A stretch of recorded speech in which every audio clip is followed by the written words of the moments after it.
Давай сыграем в игру, Рэй. Я не хочу с тобой играть. Ну, пожалуйста. Нет. Я сказал, будем играть, Реймонд.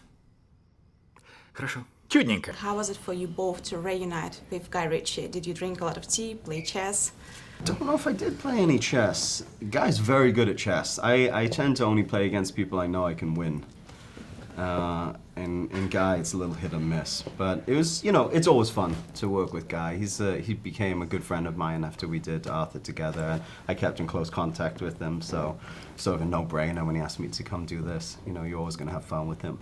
Yeah, and I believe first time you met for King Arthur, you were discussing actually The Gentleman a little bit, right? Well, we were discussing the Californian medicinal marijuana business at length. I didn't quite know why we were doing that. Yeah, but why?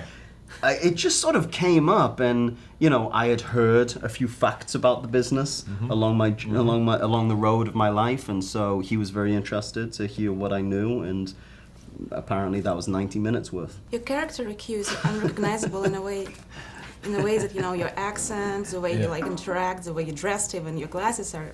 I was wondering how did you work on it, and what was the process like? Well, I play a private investigator who works for the big tabloid newspapers of Britain, and I know some of those guys because I've had this campaign about bad practices in British press for the last 8 years.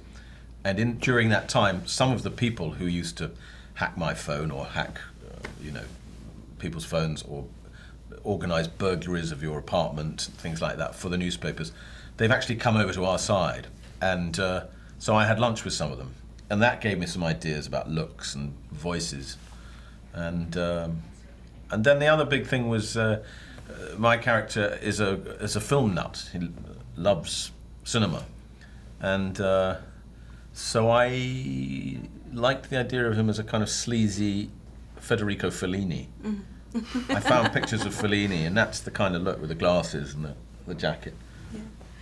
I also liked both of your costumes. You dressed differently, vests, leather jackets, a lot of glasses. I was wondering what was the wardrobe process like? How did you choose the costumes for your characters? Guy is eclectic and passionate dresser, and so I find of all of the different departments of filmmaking, the costume is the thing that he gets most excited and most involved in the process. And so we did a couple of fittings, Guy and I, and he ended up saying, no, I'm just not happy with the way this is going, and just took me shopping. He and I went on a shopping trip around London. Yeah. It's like Pretty Woman. And he just got the, production credit cards, and we just went apeshit. And, and that ended up being the look of the film for me.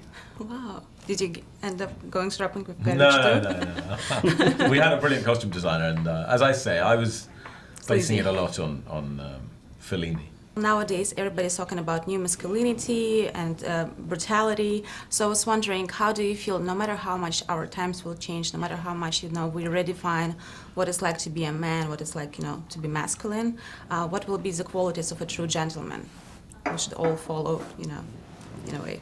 It's a very interesting question because, for instance, my wife's Swedish, where the feminist revolution is complete, and men now take a year off when their wife or girlfriend has a baby. They push the pram. They virtually breastfeed by law, and that's all to be applauded, marvelous. But she says the problem is Swedish women don't really want to shag the Swedish men anymore, and there's something about. She watched this film. She's hated all my films before. She loved this one. She thought it was hot. So there's something about villainy and incorrectness that I think remains appealing and may be an important part of being a gentleman. I think, strong, fierce, independent women need strong, fierce, independent men. My girlfriend always says, she says to me, I love that you're a savage. I just don't like it when it's directed at me. But,